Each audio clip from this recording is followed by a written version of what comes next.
everyone, and welcome to part 2 of our episode on harnessing the success energy equation to get shit done.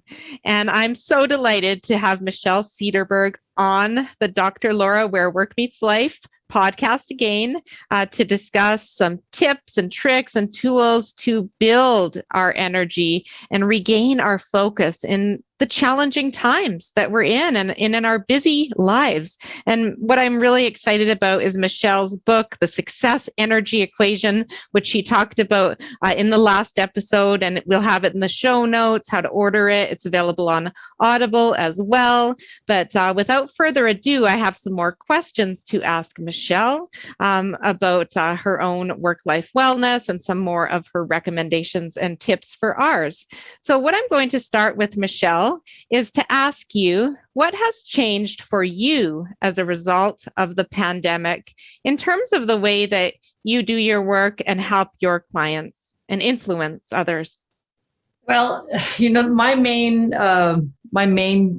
job, I guess, is as a professional speaker. So, pre-COVID, I was traveling all over North America, getting on planes every other week to go to conferences and to work, to people's offices to help them and do presentations. And, March 12th, I did my last presentation here in Calgary. And then I started getting all the calls that we're canceled, we're going into lockdown, we're postponing, and I just kind of, scared. I would be lying if I said I did a quick pivot and away we go. I hadn't done anything online much. I'm a in-person energy sort of person. So I thought I'll just ride it out for 3 weeks and we'll be back on this. But you know how it all worked out. So I had to shift to providing all my presentations virtually. That's where gratitude hits me hard because I'm married to a photographer and videographer who helped me piece by piece set up a studio where I could feel good about providing the presentations for my audiences. And it's been interesting because I thought, early days, I was like, I can't wait to get back in person. And now I'm like, I could do it traveling a little less. So there's been this work-life balance for me that didn't exist pre-COVID, and an appreciation for technology, certainly, and appreciation for options for how I bring the message to my clients. So it's been an interesting learning through these last several months. I totally agree. And I used to travel a fair bit before the pandemic. And I mean, it's great at first, but hotels, you never sleep as well. You fully intend to use the hotel gym, doesn't always happen. So yeah, the lifestyle and the wellness can suffer traveling, especially in time zone differences.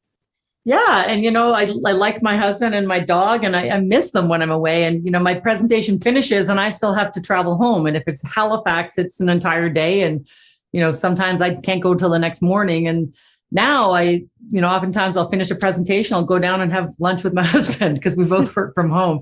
So it's a blessing in a way. I definitely appreciate that part of this. That's great. So it's such a silver lining. Now, what does work-life wellness look like for you personally?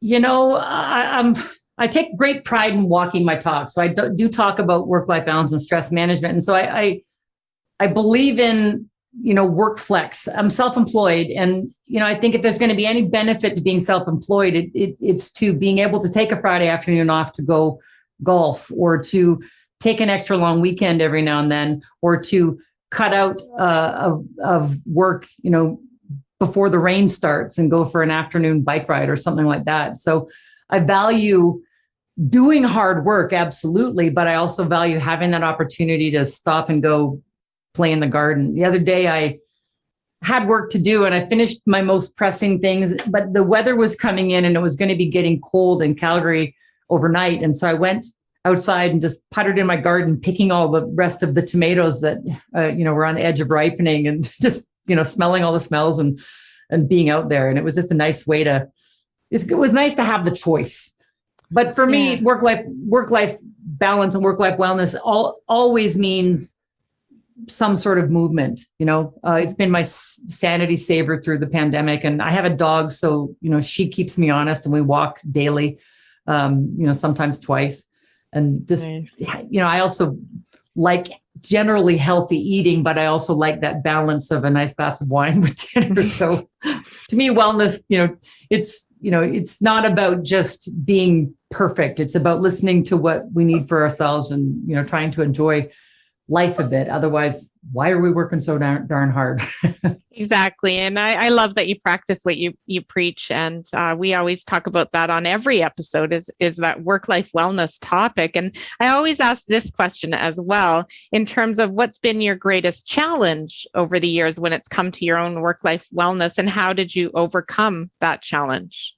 Yeah. I mean, on the one hand, I say that I like to have the work flexibility, but on the other hand, there have been times when it was hard for me to shut that office door and not go back in, or to not think about work on the weekend or in the evenings. And all the other self-employed listeners that you have will be able to understand that, when every bit of income is kind of hanging on the work that you do to bring that income in, sometimes it can be hard to say, I can't afford to take time off, or I really shouldn't go and do that thing that I really want to do because I haven't done enough work stuff. And so that boundary was hard for me for a while there.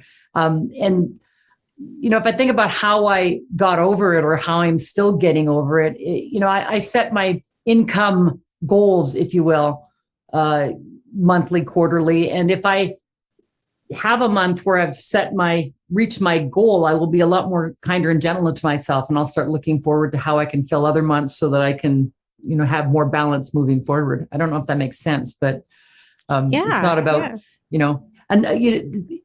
it's not about having it all. For me, it's about how much is enough, what's my version of success? How much is enough? Yeah.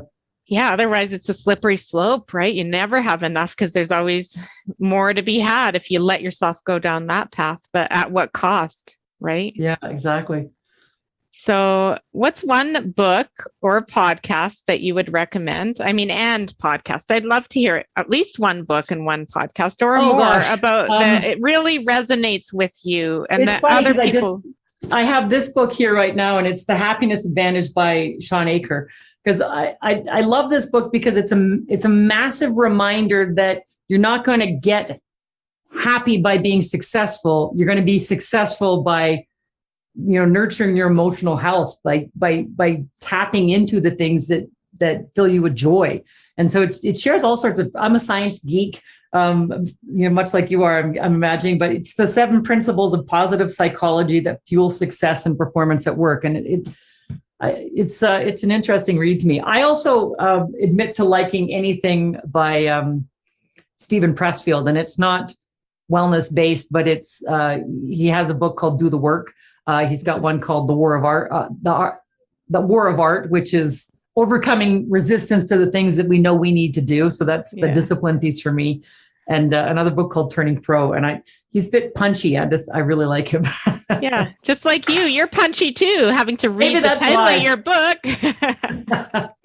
Well, awesome. The Do the Work book I really like. And I often talk about doing DTFW, do the freaking work, because that freaking piece seems to come into everything that I do. And as your podcast, gosh, there's a fellow by the name of Mike Vardy on the West Coast in Vancouver who has a podcast called The Productivityist. Mm-hmm. And I always find it interesting. He's kind of a go-getter kind of guy. And so I admit to listening to it sometimes thinking I should try to be better at that, those kinds of things. Because while I'm a health and productivity expert, sometimes the technology scares me and I'm just kind of about finding the energy to do the work, not necessarily about finding the system. So I quite like that one.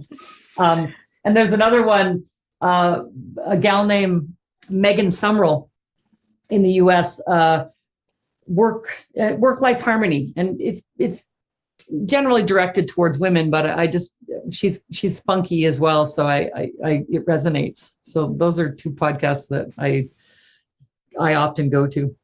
That is great. Thank you so much. Now, here's an interesting question. What would you do, Michelle, if you didn't have to sleep and you could reclaim those hours back to do whatever you wanted? Wow. Interestingly, I don't think I'd work more. I might write more, because writing to me is one of those things that it takes a lot of space and energy for me. And I think I'd be better at it if I had unencumbered time, where I could just sit and be with the words and kind of create from a space of no stress, I'd probably write more. Mm-hmm. I would definitely travel more once that's an option, right? Mm-hmm. And yeah, having more opportunities to kind of play and be creative. I find that my downtime often gets taken up with physical activity, which I value at a high level. But both of my sisters are artists. They both paint. And I always think that if I had more time, maybe I would get them to teach me what they do. So you feel it must be in there somewhere. My creativity comes out in writing. They put stuff to canvas and it's kind of cool. Oh, neat. So you kind of feel an urge to try painting? Yeah, I do. I like being creative. I like, when I have time to make, but interestingly, through the pandemic, my making was pandemic bread and that kind of thing. But yeah, food different types of bread recipes, or I only did one. I only did the white, just the bread. Okay. My niece is a wonderful baker, so I probably would need to get her to teach me how to do more. But yeah, more of those kinds of things, because we, when we get busy, we will have that part of our brain that's kind of looking forward to, when I have time, I'll do that. I'll do that thing. And I think that if I didn't have to sleep, I think I would do more of those things, mm-hmm. things that I put off until I have more time and energy. I couldn't agree more. And I went to the Van Gogh exhibit and it was so powerful and so beautiful. And I was thinking the same thing. I used to draw a lot as a kid and I've kind of lost that time for art and time for my music as well. So I went to the Van Gogh too, and I'm actually going there on Sunday to do yoga in the Van Gogh space. I'm super excited. My girlfriend said, "Let's go," and we're doing that on Saturday morning, which is kind of fun. Neat! I didn't even know. That is so neat. But you look at art like that, it's like, because I used to be, draw and doodle and all that. Well, and it's a great outlet. It's one of the things that I talk about in the success energy equation to help us get off autopilot, doing and making. When we're creating and making and doing, if you got your hands into something, then you're in the present. It puts you into this moment. And it's a great, if I've got my hands in the dough, I can't be picking up my phone. If I'm doodling on a piece of paper, I'm in that moment. I think it's important for us to do more of those types of things to get present and just be in the moment. I could not agree more, Michelle. Now, if you could have one wish for a better world when it comes to people's work and lives and wellness, what would that be? Right now, I would say kindness. I think we all need to smile more and look people in the eye and just be accepting of whatever journey, because there's people out there that are battling journeys that we have no idea about. And there's a lot of angry people. And I think that the best way that we can not only, help somebody else feel better, but feel better for ourselves is to not add to the stress of it. Kindness is a pretty powerful emotion. And if, kindness that you give and kindness that you receive and kindness even that you witness around you helps your body release positive endorphins. And so you end up feeling lighter and happier just by, sharing a smile with a stranger. I think, even behind the masks, we need to smile with our eyes and be a little more kind. Exactly. Absolutely. Really, really well put. So thank you so much for speaking with me today and as well as 2 weeks ago on this topic of energy and using our energy to seize the frickin' day and to get bleep done. Yes. It's been a lot of fun. Thank you, Laura. Yeah, it's my absolute pleasure. And we definitely will be sharing the book, and we'll be sharing the other recommendations that you gave in a blog article that will follow this episode. So check out the drlaura.live website. And if you're not already, sign up for my monthly newsletter, which is full of the latest podcasts, the articles, as well as tips, resources, good reads, good podcasts. And I would just be delighted to also see you on social media. And if you like this podcast, please rate it and review it. And that goes a long way, because I'm just delighted to bring these messages to more and more people in the world who need to be lifted emotionally, mentally, physically, spiritually, to be well in their work and their lives. So thank you very much, and take care, everyone. Thank you so much for joining us today on Where Work Meets Life. I'm passionate about sharing insights from experts around the world on topics at the intersection of where work meets life. If you found this podcast useful, please share with others who may benefit, and engage with us on social media. For more articles, information, and tips, sign up for my monthly newsletter at my website, drlaura.live. This podcast summary contains links to the psychology practice I've founded, Work Evolution, Canada Career Counseling, and Synthesis Psychology, as well as my current employer, Humans, a nationwide organizational psychology firm focusing on culture and performance. Stay well.